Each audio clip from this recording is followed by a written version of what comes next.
What's going on, beautiful friends and family? How are you guys doing?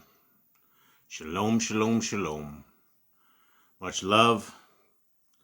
I hope you guys are well. I hope your week is going well. We are getting towards the end of this week, and it has been another wild and woolly week for all of us down here in these jungles. I hope you guys are all well. I hope you guys are all healthy. I hope you guys are good. I can't thank you guys enough for being a part of this reading that we have out here, that we sit and read scriptures together. And the reading of the scriptures is something simply astounding. I love the scriptures of our Creator. I love our Creator. I love His Son. I love His laws. And a lot of people, if this is the first time you've ever heard somebody say, I love the laws of our Creator, let me introduce you to the greatest things that we've ever been given. We've been given righteous knowledge. We have been given strength. We've been given words of wisdom. And all of this can be found in the first 5 books of scriptures, in Genesis, Exodus, Leviticus, Numbers, and Deuteronomy. And it is in those 5 books that we learn the heart, the mind, the soul of our Creator, how He wants us to operate, how He wants us to treat our families, how we're supposed to run our businesses, what foods are foods, what foods we're supposed to eat, what animals we're not supposed to eat. There's things about days of rest that we have been given. And there's no other religion in the world that keeps these beautiful laws of our Creator. The religious system and systems of this world have been corrupted beyond anything that's out there. In these religious systems, we're told fables. We're told lies. And it's at the expense of our souls. We have these people that we pay 10% of our money to in these magnificent buildings that worship on a day that the scriptures doesn't tell us that is our day of rest. We've been given a 7th day, Sabbath day, but yet religion has said, oh, you don't need to keep that. We've changed it to a Sunday. We call that the Lord's Day. And the Lord's Day is a day that is different than what scriptures say. And technically on our Creator's calendar, it's a first day. It's not a 7th day. And on that day, hold on everybody. Sorry about that. On the 7th day, we've been given instructions to rest. We've been given instructions not to cook, not to cling, not to have our people that we hire do any of that. It's a day that our animals aren't plowed up. We don't have them saddled up or bridled up or have them moving from point to A to point B. We've been given wonderful instructions, but yet we say things like the laws are nailed to the cross. They are so good, but yet we don't need them. We also know that we're supposed to love our Elohim, our God, more than anything, right? That is the number one greatest commandment, is to love our Elohim. But when we hate or disregard or don't even know or don't care what His instructions for us are, how can we be truthful with ourselves in that regard? How can we say we truly love our God, uppercase G, Yahuwah, with all our heart, with all our mind, with all our soul, with all our strength, when in fact we have denied the ways, the works that He wishes us to work? In fact, we live in such a religious setup in the system that people are like, well, works won't save you. And at the end of the day, we have patriarchs like Abraham, Isaac, Yaakov, and it is very clear that their works did save them. because Messiah Yahushua was thousands of years after this. So how were they saved? By being obedient to the laws of our Creator. And so we are in a world right now where knowledge has surpassed anything of anyone's understanding. We have AI, and we have, one simple AI query eliminates an entire library of books. Every bit of the information of this world has been digitized. All the books have been digitized. All the knowledge of the world. It's all in search engines. It's all in databases. It's all ready to query. And it's something that we live in such a world of all this knowledge, but yet the mystery that everybody finds themselves in is the laws of our Creator. We all know about the guy they call Jesus. And in fact, there were no J's in Hebrew, so this is a different person than the guy that's in the scriptures. And the people say that this guy named Jesus has fulfilled all the laws to where he doesn't need, he basically says, this is a new religion. I have a way. I'm going to have you can call yourself a Christian. And if a Christian is a follower of the Christ, well, in scriptures, our Messiah, our Mashiach, Yeshua, kept and keeps the laws of our Creator. That's what made him a perfect sacrifice. That's what made him sinless, is that he kept the Torah of his Father. And with the Torah of his Father, he became our priest. He became a sacrifice for us. But he didn't become a new religion. He didn't set forth a brand new way forward. Matthew 7 very clearly defines all of this. It says, "Depart from me, you who work lawlessness," out of the words of our Messiah. Well, what does he mean? Depart from me, you who work lawlessness, you who work iniquity. Well, iniquity is violation of the first 5 books of scriptures. It's when we are a rebellious group of people that say things like all food has been made clean, when there's no place in a properly translated scriptures that all food has been made clean. If you want to take a piece of Paul's writings and free yourself from the law, that would make Paul your God. That would make Paul your religious system. And I don't believe that Paul would ever want something of that. Paul would want something where all of us were keeping the laws, statutes, and commandments that we have been instructed to keep for all generations. And so when I say that the laws are beautiful and I love them, I truly mean it. There is not a single law that I have ever found that is something that doesn't make any sense. Yet, when you go to the United States of America, you could get arrested for jaywalking. If you literally walk across a road and you're not in a crosswalk, and you could get arrested for jaywalking. Now that's a funky law. All of these tax laws, all these tax burdens, all of these millions of federal laws and millions of state laws. And when you look at the laws of our Creator, there's only about 158 laws that we can even have in today's society. There's only about 158. And you don't have to slaughter animals. That's not the point. You wouldn't want to slaughter animals. You'd be offering up strange fire. We're not Levites. We don't have a Levitical priesthood around us. We don't know the proper ways and have altars that we can sanctify. And we're definitely not qualified to ever offer sacrifices. But that's the point of our Messiah, is that our Messiah came to become our Levitical priesthood. He became everything that we needed. But if we are not law-abiding citizens of the kingdom to come, we're going to get the boot. We're going to get kicked out. Now, religious systems have us believing that there's a rapture. That's the thing the Christians always talk about. Oh, the rapture's coming to get us.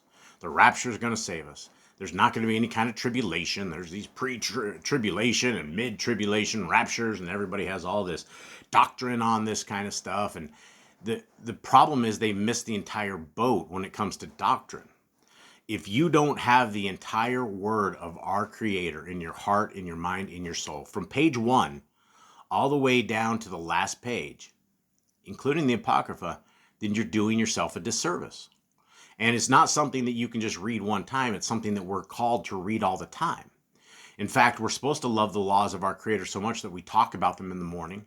We talk about them at night. We sit around the campfire and talk about them. We impress them upon our children. It's part of our life. It's a part of our existence. We wouldn't go to work if we weren't under the laws of our Creator. We wouldn't make business decisions or family decisions or anything in our life without first weighing it through the lenses of the Torah. And so the Torah is a beautiful thing. And if you guys that are out there, if this is the first time you've ever even heard that word Torah, this is not a Jewish thing. Those in Judaism don't keep the same Torah. They don't keep the first 5 books of scriptures. They keep a zillion other books, and that's breaking commandments because we are told not to add to and not to take away from the Torah. And so the word of our Creator is a living, breathing entity that will grow with you. It will grow with your families. It will bless you. And it will also curse you if you fall. It will curse you physically and spiritually.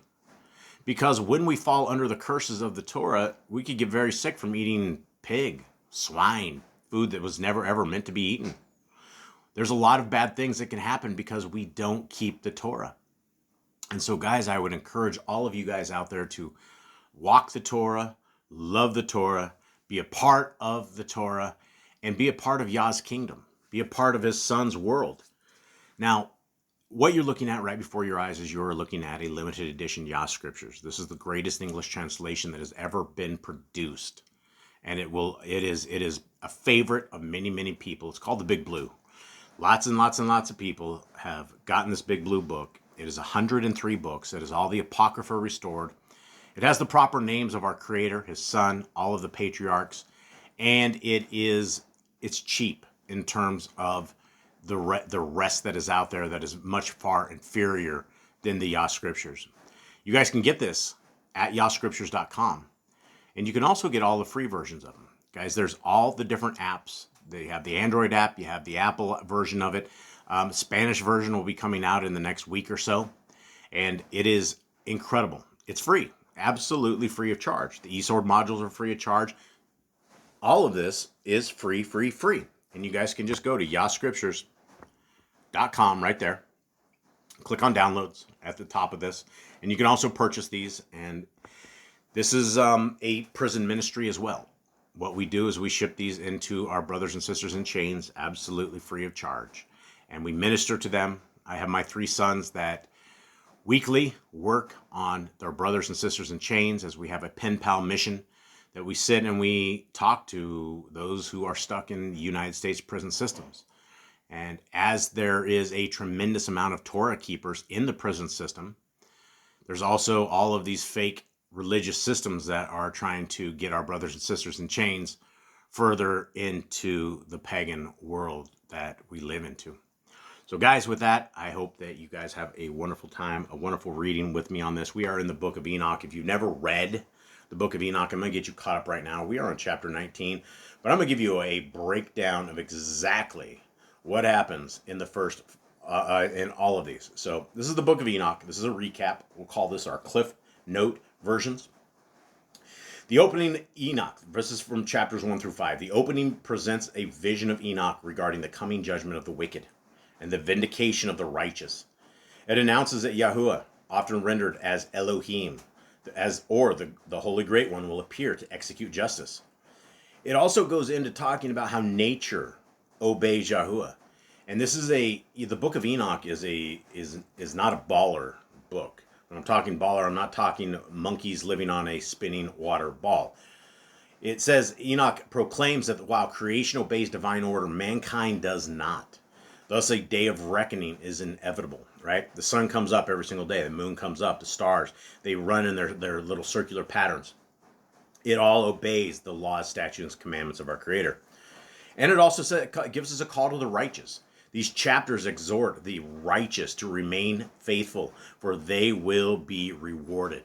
And that's what we're looking for, guys. We are looking for a way to protect our soul and to walk out of this world or to breathe our last breath on the right side of history.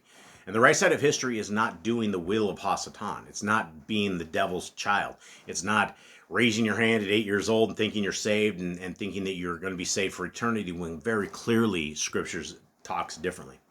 Now, chapter 6 through 11 talks about the rebellion of the Watchers. It's a group of 200 angels called the Watchers, led by Semyaza. They descended to earth on Mount Kerman. They take human wives and beget giants who corrupted the earth. The giants devour mankind and creation, leading to violence, sin, and bloodshed. Then we have a heavenly response. We have the archangels, Michael, Gabriel, Raphael, and Uriel. And they report to Yahuwah. He sends instructions to bind Aziel, another chief angel, and cast him into the desert. Destroy the giants and imprison the Watchers in the abyss until the judgment. Now, chapters 12 through 16, it talks about Enoch's commission and message to the Watchers. Enoch as an intercessor, Yahuwah appoints Enoch to act as a mediator. He delivers judgment messages to the imprisoned Watchers. And then the Watchers lament. The fallen angels request Enoch to write a petition for their forgiveness, but Yahuwah rejects it. Condemnation. The Watchers are condemned to eternal punishment. Enoch reveals their secrets about creation, heaven, and the fate of the souls. Now, chapters 17 and 18 begin with Enoch's celestial journey. This is the journey through creation. Enoch is taken on a vision journey by angels through the ends of the earth. 7 great mountains, symbolic of cosmic structures, fiery places, winds, and stars, and the place of punishment for the Watchers, and the abyss where their spirits are held. Enoch observes elemental and astronomical forces, winds, stars, and the storehouses of the sun and moon, hinting at a cosmic order known only to Yahuwah. Okay, so there we are. You guys are officially caught up on this.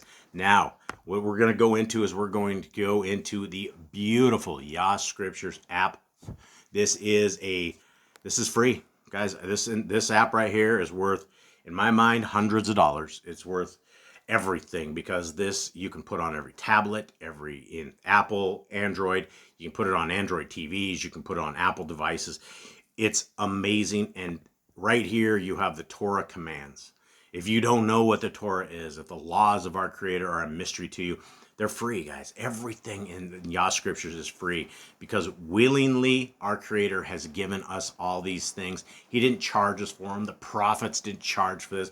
Guys, this is why the Yah Scriptures exists, to give us this kind of beautiful stuff. And so, guys, there you go right here. You guys can look in your Apple store or your Android store. Just type in 2 words, Yah Scriptures, and it is available for all of you guys. Now, here it is. Let's begin. Chapter 19, the book of Enoch.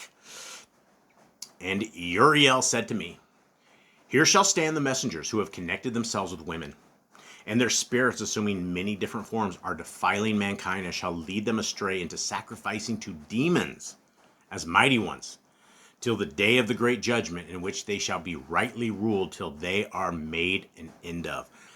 Now, this never ended, right? We live in we were talking about this religious system, but let's talk about Catholicism, and let's talk about all the idols. Let's talk about all of the demons inside of these church constructs that at the very tippy top of the Catholicism, they openly serve Lucifer. And when you look at some of the Vatican and you look at the snakes and all of the obelisks and all of this demonic entities, this has never stopped, right? The world is absolutely a satanic world. People have conformed to Satan. They love Lucifer. They think he's the angel of light. And they want to serve this guy instead of Elohim Most High, instead of Yahuwah. And so this never ever stopped. But this is what they were doing back in these days. And the women also of the messengers who went astray shall become demons. Okay, big stuff, right? And the women, right? What women? Well, it seems like there may be possibly men and women messengers as well. And this is something new that we have not heard of. Also, it's possible that these are the women that the messengers intermingled with. Well, regardless whether or not it's referring to women that are messengers. And I don't think we know of any women messengers. Like, I don't think anywhere in Scriptures or the Apocrypha have we been told anything about this, or even knowing that there are women. So More than likely, this probably are the human women, but what we have is they became demons. And so from the previous reading in Enoch, we learn that the souls of all of the giants have no place to go.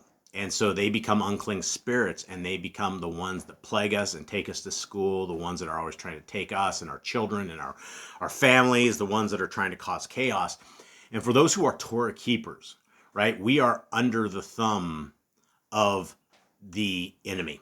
The enemy doesn't care about the Christians. He doesn't care about all of those in religious systems. You can see everyone around you is blessed, right? It doesn't matter because their souls are already secured. Their souls are gone.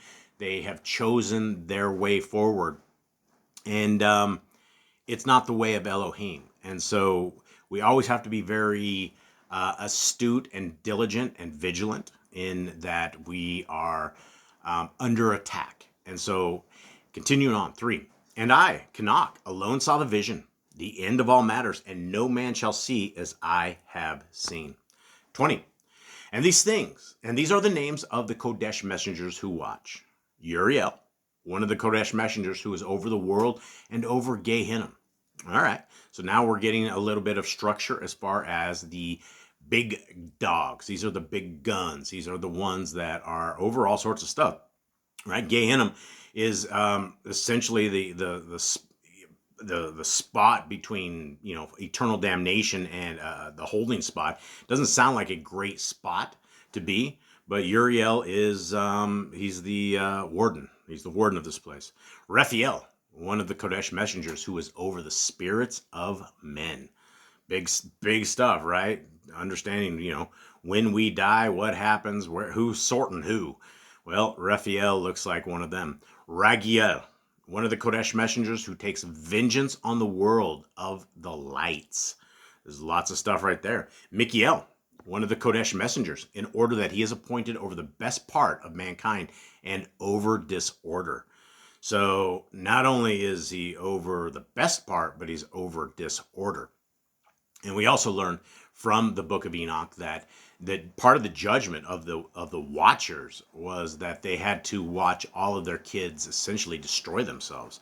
These messengers would, however they did it, they caused dysfunction between all of these giants to where the giants were fighting each other. And this is one of these things that Hollywood has taken all of these.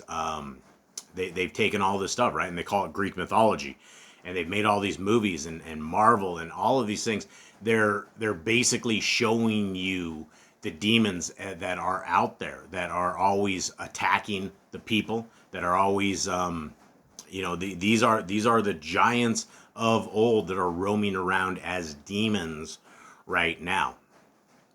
Continuing on, Serakiel, one of the Kodesh messengers who is appointed over the spirits who sin in the spirit. Big stuff there, okay? Gavriel, one of the Kodesh messengers who is over paradise and the serpents and the cherubim. Okay, so Gavriel is a general, right? He's a leader of an army, and he's defending paradise. And he fights off the serpents and the cherubim, right? All the messengers we know of them as several different names. Cherubim is one of them. Then we have Ramiel, one of the Kodesh messengers who Elohim appointed over those who rise. Now, we don't know exactly what that means. A lot of that is something we don't know. But these are the top dogs. These are the guys that are part of this incredible military, right? And you look at the United States, which is, the greatest military that the world has ever seen, because, all of the money that the taxpayers make go into military defense and all of this. They're a war industrial complex. It's why, the United States, in the hundreds of years it's even been a country, has hardly ever been at peace. It is a war-ravaged country. And it's been taken over, right? It's been taken over by DARPA. It's been taken over by BlackRock. It's been taken over by the powers that be. All these warmongers. And if it wasn't always at war, then nobody would be buying their bombs, and we'd be buying their nukes, and we'd be buying their planes and bombs and all this other stuff. And so That's what the war industrial complex is. But these guys are going to mess them up, right? These guys are, it's like, it's not even going to be a fair fight when the messengers or Messiah Yahushua comes and it deals with these people. 21. And I proceeded to where matters were disordered. And I saw there some horrible matters. I saw neither a Shamayim above, nor a firmly founded earth, but a place disorderly and horrible.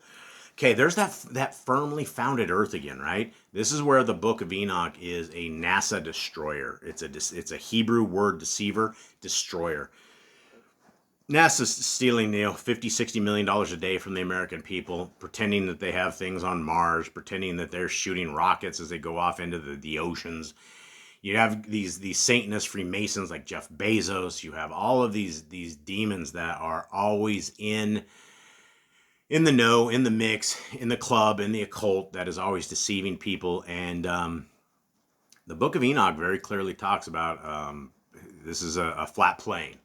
What it looks like, I don't know, right? They have places in the United States, they have places in Antarctica where you just can't go. We don't know. It's not meant to be in this time, but at some point knowledge will expand to us.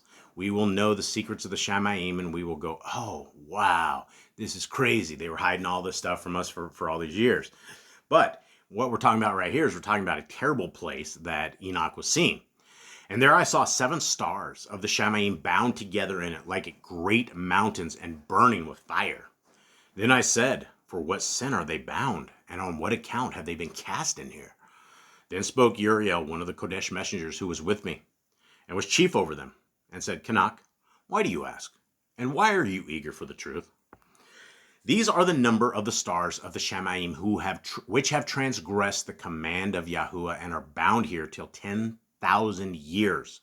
The time entailed by their sins are ended. And from there I went to another place, which was still more horrible than the former. And I saw a horrible matter, a great fire there which burned and blazed. And the place was divided as far as the abyss, being full of great descending columns of fire. Neither its extent or magnitude could I see, nor could I guess.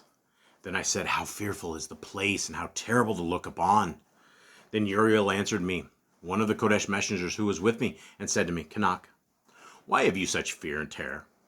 And I answered, because of this fearful place, and because of the spectacle of the pain. And he said to me, this place is the prison of the messengers, and here they will be imprisoned forever. Okay. Terrible, sounds like a terrible place. 22. And then I went to another place, and he showed me in the west another great and high mountain of hard rock. And there was in it 4 hollow places, deep and wide and very smooth. How smooth are their hollow places, and deep and dark to look at. Then Raphael answered, one of the Kodesh messengers who was with me, and said to me, these hollow places have been created for this very purpose, that the spirits of the beings of the dead should assemble there, even that all the beings of the children of men should assemble here. And these places have been made to receive them till the day of their judgment, until their appointed time, till the great judgment upon them.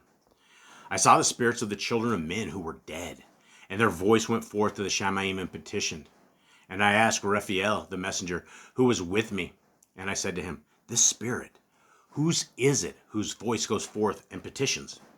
And he answered me, saying, this is the spirit which went forth from Abel, whom his brother Cain slew, and he makes his petition against him till his seed is destroyed from the face of the earth, and his seed is annihilated from amongst the seed of men.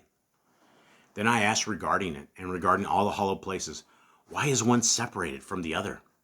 Then he answered me and said, these 3 have been made that the spirits of the dead might be separated. And such a division has been made for the spirits of the righteous, in which there is the bright spring of water. And such has been made for sinners when they die and are buried in the earth, and judgment has not been executed on them in their lifetime. Here their spirits shall be put aside in this great pain till the great day of judgment and punishment and torment of the accursed forever, and retribution for their spirits. There he shall bind them forever. And such a division has been made for the spirits of those who make their petition, who make disclosures concerning their destruction, when they were slain in the days of the sinners. Such has been made for the spirits of men who were not righteous, but sinners, who were complete in transgression, and of the transgressors they shall be companions. But their spirits shall not be slain in the day of judgment, nor shall they be raised from there. Then I blessed Yahuwah of esteem, and said, Baruch, blessed be Adonai, Yahuwah of righteousness, who rules forever. From there I went to another place, to the west ends of the earth, and I saw a burning fire which ran without resting, and did not cease from its course in day or night, but regularly. And I asked, saying, What is this which does not rest? Then Raguel, one of the Kodesh messengers who was with me, answered me and said to me, This course of fire which you have seen in the fire in the west, which pursues all the lights of the Shamayim. And from there I went to another place of the earth, and he showed me a mountain range of fire which burnt day and night. And I went beyond it and saw 7 magnificent mountains, all differing each from the other. And the stones were magnificent and pleasant, magnificent as a whole, of magnificent appearance and fair exterior, 3 towards the east, one founded on the other, and 3 towards the south, one upon the other, and deep, rough ravines, none of which joined with any other. And the 7th mountain was in the midst of these, and it excelled them in height, resembling the seat of a throne, and fragrant trees encircled the throne. And amongst them was a tree such as I had never yet smelled. Neither was any amongst them, nor were others like it. It had a fragrance beyond all fragrance, and its leaves and blooms and wood wither not forever.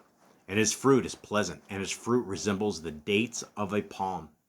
Then I said, How pleasant is this tree, and fragrant, and its leaves are fair, and its blooms are very delightful in appearance.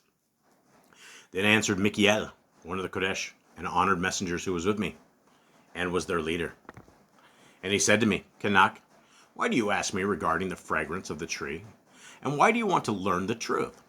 I find it very fascinating that we have these messengers that they don't understand humans in terms of our curiosity, right?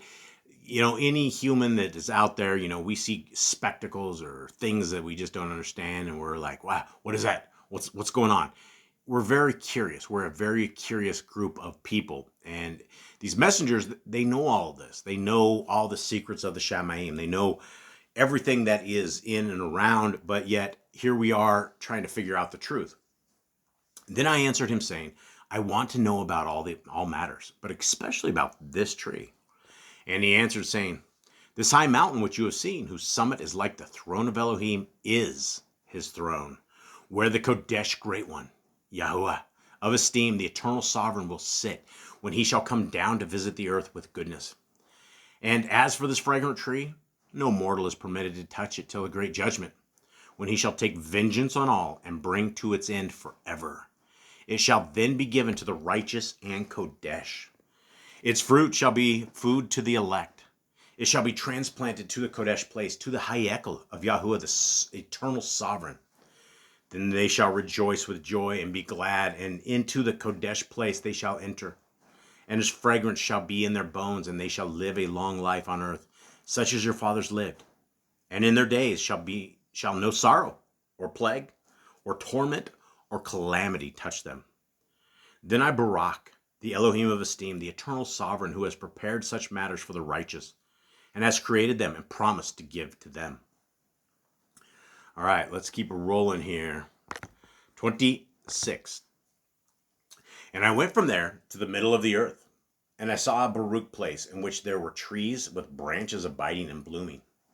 And there I saw a Kodesh mountain, and underneath the mountain to the east there was a stream, and it flowed towards the south.